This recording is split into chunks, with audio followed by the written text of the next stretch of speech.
If you're a Star Wars fan and ever wanted to know what this series had to do with insider threats and cybersecurity, you've come to the right place, as that's today's topic for this episode of Cybersecurity A to Z.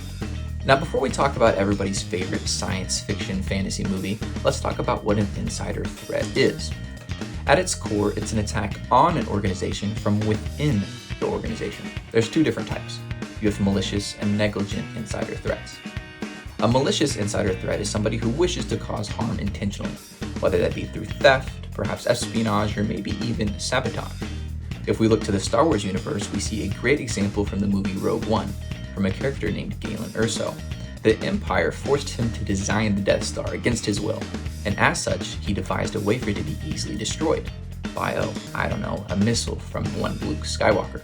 A negligent insider threat, on the other hand, is probably an employee who made a mistake. They made an oops, right? They clicked on something they shouldn't have, or maybe their credentials were stolen through social engineering.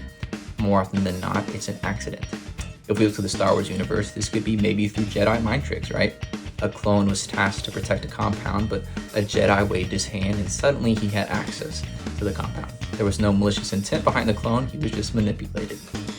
Now, as we look at insider threats as a whole, it's a big problem. The reason being is because it involves people, and people are always the biggest risk in any cybersecurity posture. However, there are a number of things that you can do to minimize your risk to insider threats. The first is have an educated employee base, right? Make sure they're aware of the policies that you have in place, and they're not clicking on just any random link that's sent to them.